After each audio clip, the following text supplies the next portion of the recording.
Hello and welcome to the Fuel, Run, Recover podcast, helping everyday runners fuel better, run smarter, and recover faster so you can reach your full performance potential.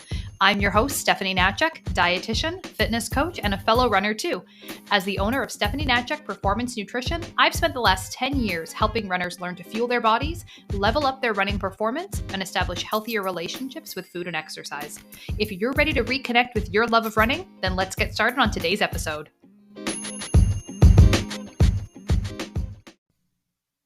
Hey there. So before we get started with today's episode, I just wanted to personally invite you to Fuel Better, Run Faster. This is a free live event that I'm hosting on Tuesday, June the 20th, where runners of all levels are welcome to come and learn exactly how they can do just that. Fuel better for faster, stronger running. In this event, you're going to learn the exact strategies that I use with my clients to help them develop better eating habits, better body composition, better results from their training, and of course, foster a healthier, more balanced relationship with food and exercise. If you want to save your spot, you can grab a seat and register for this one-of-a-kind free event by clicking on the link in the show notes. Can't wait to see you there. All right, so welcome to today's episode, which I am really excited to be bringing you our second Q&A episode, our second runner's Q&A. So I did our first Q&A episode a couple of months ago now, and that has been one of the most popular episodes of this podcast so far. It's only been a couple months since we formally launched and brought all of this content out to you. But I knew that Q&A episodes obviously are something very popular that a lot of people want to check out and listen to. So I am thrilled to have a very long list of questions that were submitted that I will be breaking up into a few upcoming Q&A episodes. So if you submitted a question via Instagram, and you don't hear your question answered on this episode, no worries. It probably is just coming up in a future one that we have, because I didn't think that we'd have time for me to go through the entire list of questions that were submitted in just one episode, or we would be sitting here together all day long and I would have no voice left. So for today, we're going to be answering some questions about pacing. We're going to be talking about creatine. We're going to be talking about blood sugars, and we're going to be talking about low energy availability. So we've got a wide variety of great stuff coming your way, and let's dive into our first question. So our first question here says, I know that easy is good, but sometimes my easy pace is 3 minutes slower than my 5K pace. Is that okay? And the short answer to this question is yes. Yes, it absolutely is okay, because your 5K pace is going to be one of your absolute fastest running paces. And so your easy pace being 3 minutes slower would be, you could almost say that would be like a minimum. Like that would be at least as slow as you want your easy pace to be compared to something like your 5K pace. Because your easy pace, one very general way of thinking about easy pace is that it actually should be a couple minutes, 1 to 2 minutes or even more slower than your marathon pace. So when we look at that compared to 5K pace, 3 minutes is definitely not anything crazy or anything that would be out of the ordinary. There are so many runners who still race every single workout that they do. They still run as fast as they can for every single workout that they can. And so when you're intentionally slowing down and intentionally taking things easy, that can feel really hard when you look around you and you see that no one else seems to be doing that. Even though there are so many of us who have been kind of sharing about easy running and encouraging easy running and talking about slowing down and how great it is, as much as of that as you hear, you also see that there are still a lot of runners who can benefit from actually incorporating that strategy. So yes, absolutely. And really, when it comes to easy running, we don't want to get too caught up in the number that our watch is telling us, right? That pace number that we're seeing on our watch, on our treadmill, on Strava, wherever it is that we might be tracking our workouts. Our easy running should really be more about effort and about feel, because it's going to fluctuate day to day depending on our training volume, depending on our recovery, depending on other workouts that we've done that week. If we're at the beginning of the week and our legs are fresh compared to the end of the week when we're a little bit more tired, the weather, our sleep, there are so many things that can impact what that easy pace looks like, that we really want to be focusing on running more by effort. And that means understanding how easy pace running feels in your body, understanding what that feels like in your legs, understand what that feels like with your breathing, understand what that feels like with your mental effort that you're putting into your running, and really tuning into that feeling of that easy effort pace, so that then it doesn't matter how fast you're actually moving, doesn't matter how fast your pace actually is, you're still consistently in your easy zone. Because if we look at running in very mild spring temperatures, I'm in Canada, so I apologize to my American listeners who I'm going to be sharing temperature in Celsius. I don't know the conversion to Fahrenheit off the top of my head, so you have to calculate it for yourself. Yeah, so 3 minutes slower than a 5K pace, very reasonable for an easy run. But also on top of that, we want to really be tuning into how that run feels and not getting too caught up in the number. So, the second question we have today is about creatine. So, what do you think about creatine? Should it be taken pre run or post run? So, I did a really great episode on this podcast very early this year. So, one of the first episodes that we had come out was about creatine with a very well known researcher on creatine. His name is Dr. Scott Forbes. So I would highly encourage you to go back and listen to that episode if you haven't already, because in that episode, we talk specifically about creatine for runners. And I asked Dr. Forbes a lot of questions about the use and sort of applicability and possible benefits and research and things around creatine for the running population. And the reason that I wanted to talk about that in more detail was because creatine has historically really been used and sort of focused on the strength building or sort of bodybuilding community. Like that's a place that you see a lot of talk and sort of use of creatine. But newer research looking at the benefits of creatine maybe for a wider variety of athletes, but then also the benefits of creatine for more than just athletic performance. When we start to look at creatine and some of the things that it can do for our health in other ways, it's really interesting and really exciting stuff. So I would highly recommend that you go back and listen to that episode with Dr. Forbes. If I try to recall all of the various details, I probably won't do it justice. So definitely check out that episode. But one of the things that we did cover and talk about there was to do with the timing of creatine and whether it should be taken pre or post. And really, that's something that I would personally recommend that a runner do as part of their post run meal. One other little fun fact that I don't think that we mentioned on that episode with Dr. Forbes was actually about creatine and how easily it dissolves in cold beverages versus warm beverages. And I didn't know this for many, many years. It was something that I just learned not too long ago, is that creatine powder actually dissolves much better in warm beverages versus cold beverages. So one of the main complaints that a lot of people have about creatine is that it's very gritty. When you mix it in with water or you mix it in with a cold beverage, it doesn't dissolve that well. It doesn't really, you still get a lot of grit and you kind of have to be like stirring it as you're drinking it, and it's just a little bit inconvenient. But it actually dissolves really, really well in warm beverages. So a cup of coffee, a cup of tea, something like that is actually a great place to add your creatine. You'll hardly notice that it's in there. And it is a really nice way to just get a better experience and then therefore more consistency out of it. Because if something is hard work or tastes bad or unenjoyable to have to consume, chances are we're going to be really inconsistent with it. So that's the story on creatine. As I said, I highly recommend that you check out that episode because it was definitely a really good one and had lots of great insights for creatine specifically for runners.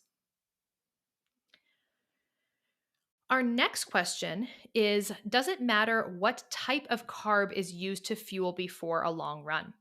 And this is a fantastic question because I think that there's still a lot of runners who don't really understand or don't really know. And our fast carbs are going to be more of our simple sugars. So these are going to be carbohydrates that are digested and absorbed relatively quickly. So they're a quick, fast source of fuel for our bodies. This is going to be, you know, a sports drink. This is going to be our gels, our energy chews, candy, pop, things that usually taste quite sweet, and they are made of those simple sugars that are going to give us that energy source really quickly. So it makes a lot of sense to be having those types of simple sugars immediately before, like just before we're training or during a long run, right? Because we don't want to eat carbs during a long run that we're not going to break down and digest for 45 minutes, right? We need that fuel now. And so if we're eating something that is more of a slow carb, that's actually going to not be entering our bloodstream. We're not going to get the carbohydrates or that fuel out of that food for quite some time after eating it. That's a really great way to wind up hitting the wall and not getting the fuel readily available when you need it. That being said, though, if we're talking about fueling up several hours before a long run, then if we're only choosing very quick digesting carbohydrates, like if we're just choosing really fast sugars and fast carbs hours before we are going for a run, then we run the risk of, basically having those carbs be sort of in and out of our system. We can be hungry again before we actually get to that run. So slow carbs tend to be higher in fiber because fiber is what slows down our digestion. So these are more of our starchy foods, and they're going to be more of like our whole grains, our starchy vegetables, fruits to a degree as well. I mean, fruits are a little bit on the cusp. They have fiber, but they are more simple sugar. So they're a little bit in the middle here. But these are things that are going to be a little bit slower to digest than, say, taking a gel. And so they're going to keep us full for longer. Now, this is great for our meals throughout the day. Our breakfast, lunch, supper, we want food that's going to fill us up for a few hours so that we're not hungry and snacking all day long and just can't seem to get enough to eat. We want to eat a meal that has fiber, that is filling and satisfying, and then we are good and we're energized and we're not thinking about food until a few hours down the road when it's time for our next meal.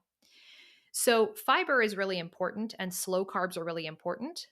There's a time and a place for both. So if we are, say, waking up in the morning and we're going to be going for a run in 3 hours, for example, then definitely fuel up your body with some slow carbs. Have some oatmeal, have some whole grain toast, have, a whole wheat bagel, right? Have something that definitely has carbohydrates in it, but also has a little bit more of that like filling staying power to keep you satisfied. If you woke up and you took a couple of energy gels and then waited 3 hours, you're probably going to be very hungry by the time you get to that run.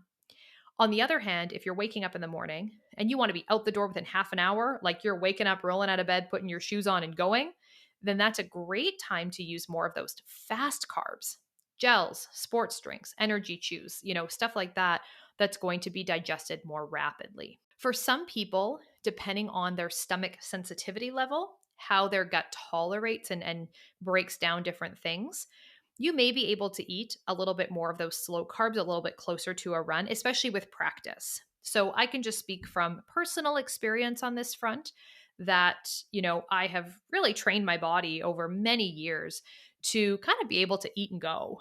So I don't have to give myself a lot of downtime between eating, say, something like a bowl of cereal or a few slices of toast and heading out the door for my run.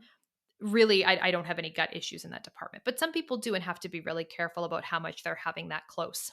But with practice and with training and with consistency, you can teach your body to tolerate food better before a run so that you don't have to digest for 2 or 3 hours. And then it really impacts your ability to fuel properly for those like morning long runs. So, in summary, the type of carb we use to fuel a long run doesn't really matter. It just depends on the timing of your meals and whether or not you want to be relying on quick carbs or slow carbs, but there's really no firm right or wrong answer.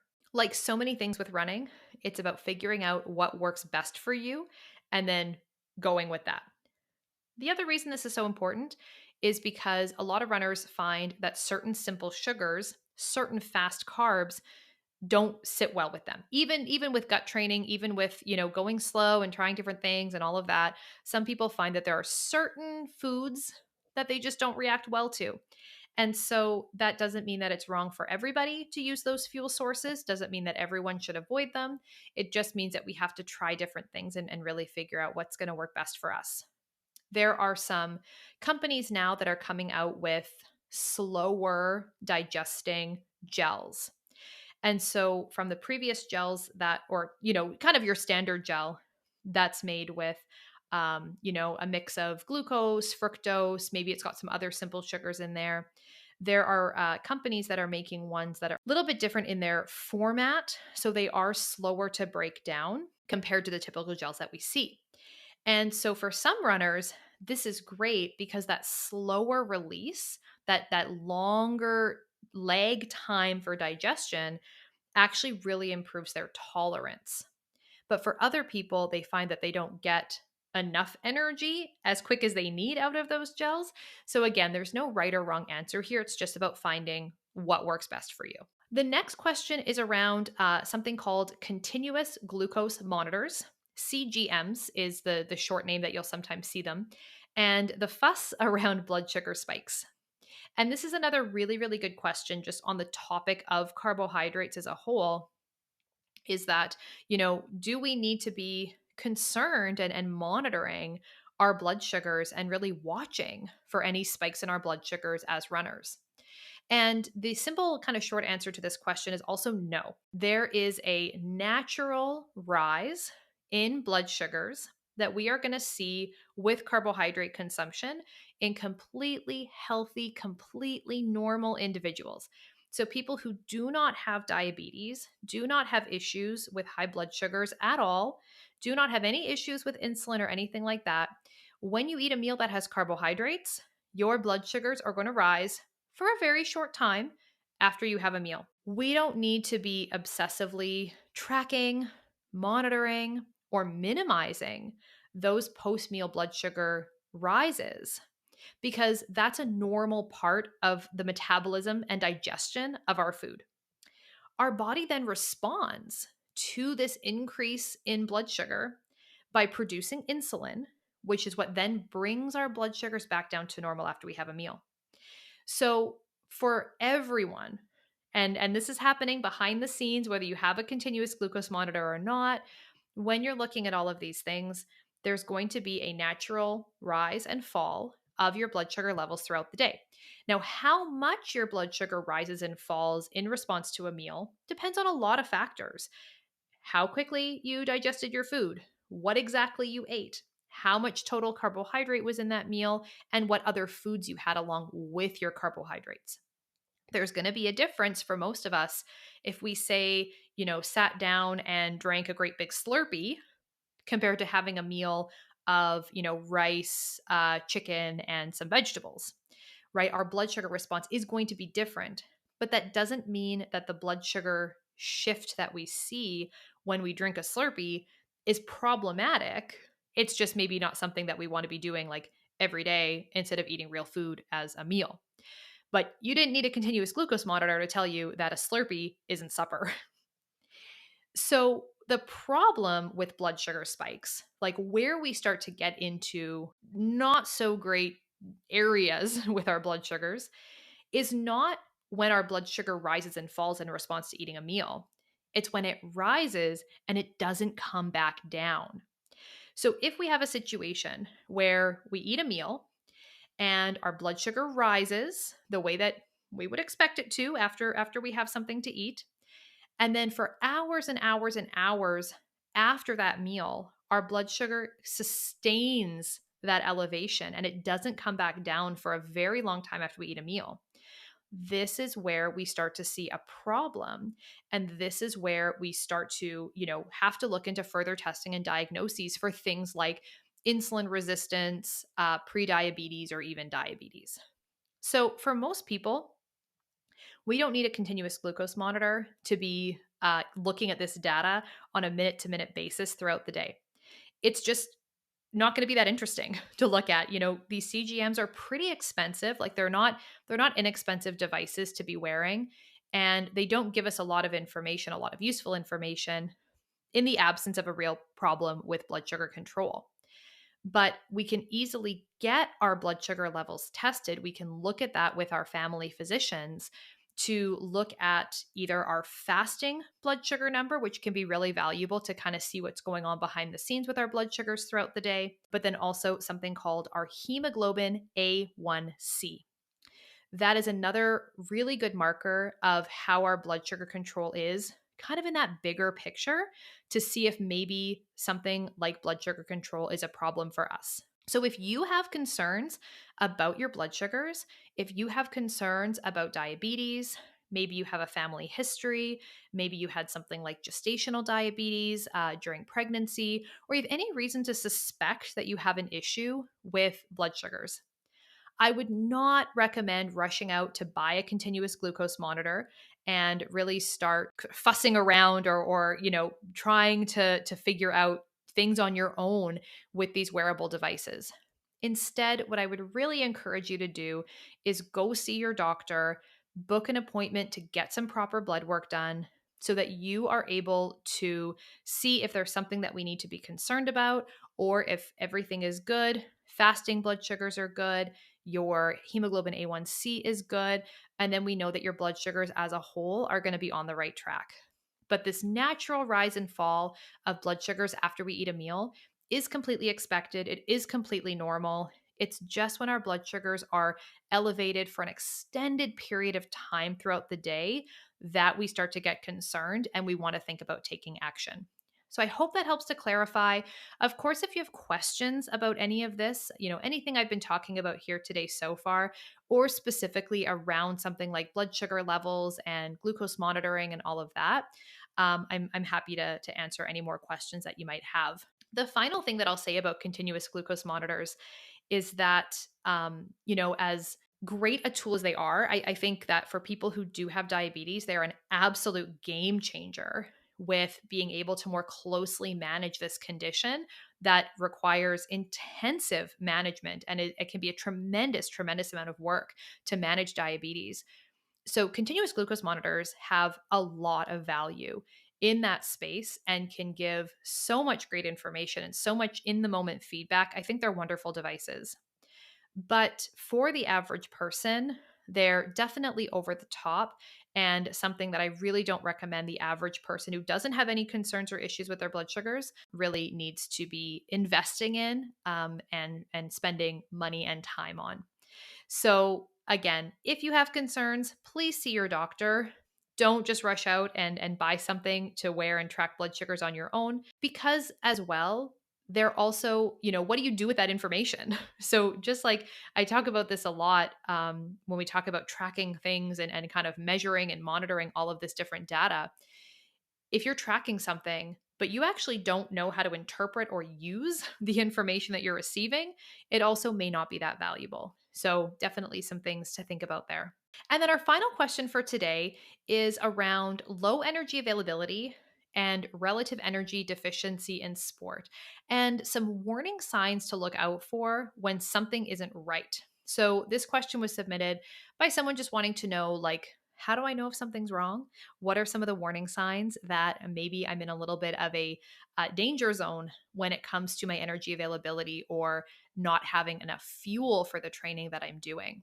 And there's a whole, really big list of different warning signs that we can be facing. And this is because low energy availability really impacts every system in our bodies. So there is no part of our bodies or body system that we have that goes sort of unscathed or is not at risk when we aren't fueling appropriately for our training. So, on the performance side, like the physical performance side, definitely we can see poor performance. That would look like weakness, a loss of strength, muscle fatigue, maybe even muscle loss. Like if we're doing body composition testing, like we can see not only a loss of strength in our workouts, but also we can see um, a loss of actual muscle tissue, muscle size over time. We can also see other things with our injury risk. So, on the physical performance side, we might be getting injured constantly or just not really recovering very fast from injuries or from our training. We can feel really run down, have a lot of muscle soreness and fatigue, like just this general feeling of like doing really like all your workouts feel so hard and you're just not able to keep up with the demands of your training and you're just not recovering very well in between sessions. But there's a lot of other signs and kind of symptoms that our fueling might be a problem that have nothing to do with our training at all. And I think this is why it's so difficult sometimes for people to put the pieces together because some of the things that can be going on, we can attribute to a whole host of other problems. And one of the most common ones is gastrointestinal issues, issues with our digestion. When we're not fueling adequately, our digestion slows down. Our gut, our whole digestive tract, is an organ and requires fuel, requires energy, just like everything else in our bodies. And so when we're not getting in enough calories for all the things that we're trying to do in a day, all the things our body needs to do, then one of the things that's going to happen is our digestion starts to become a little bit sluggish. So we can start to see problems with bloating, gas, appetite changes. People can sometimes lose their appetite when they're not fueling properly, which is really confusing for so many runners. And so we then maybe go down the rabbit hole of thinking that we have some kind of food sensitivity problem. Something's making us not feel good. We don't have energy. We feel fatigued and run down. We're having gut problems because of something we need to stop eating. There's some food that's causing this, and that can lead us down this path of even more dietary restriction sometimes. But also, when it comes to our mental health, our brain function, our sleep, all of those can be disrupted as well. We can find ourselves moodier. We can find ourselves crankier. We can find ourselves feeling exhausted, but not really able to get a good sleep. So we're like waking up a lot. We maybe are hungry when we wake up at night. Maybe we're like sweating all the time in the night. Those are all other indications that something just isn't right. And, even if you don't have any of these like overt, really obvious, kind of in your face red flags that something is wrong, it's really valuable to not wait until you have something like this going on to then come back and try to correct it. And I think there's so much value in every runner meeting with a dietitian, meeting with a professional to look at what you're doing with your nutrition and your training to make sure that everything is kind of as where it needs to be, as it should be.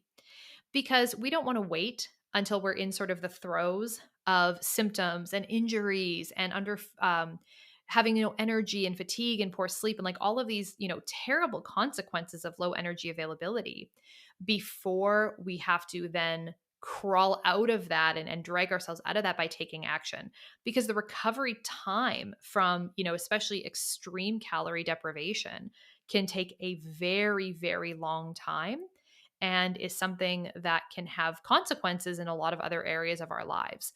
So if you have even the smallest inclination that you want to look at your nutrition more closely and you want to make sure you're doing everything right, no dietitian is going to laugh at you, turn you away, or think that you're silly for wanting to meet with someone to do that kind of dietary review and just make sure that everything is on the right track.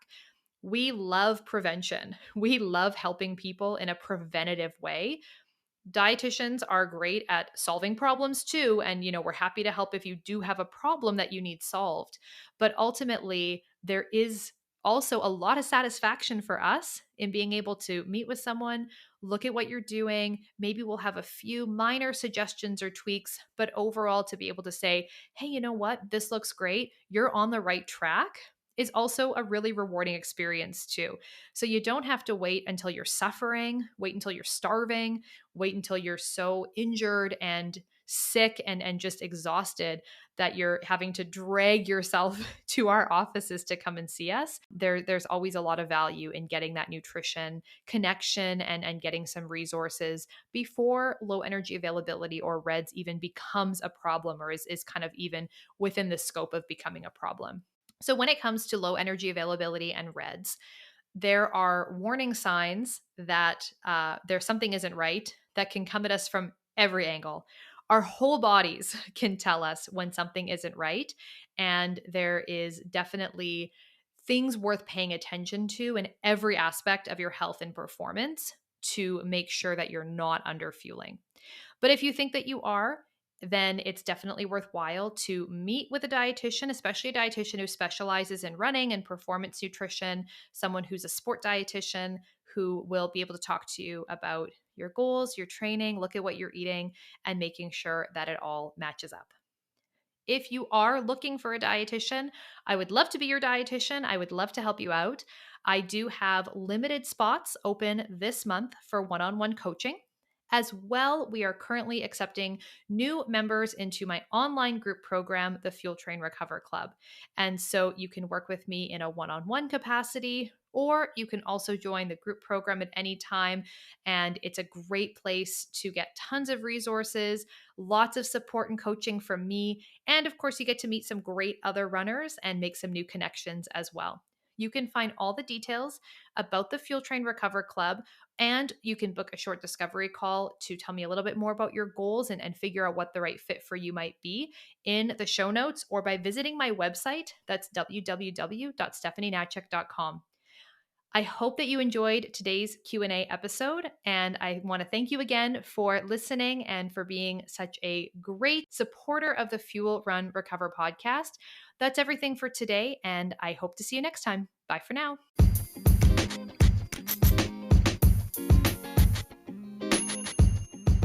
The information on this podcast is for educational purposes only and is not to be used or relied upon for the diagnosis or treatment of any health condition.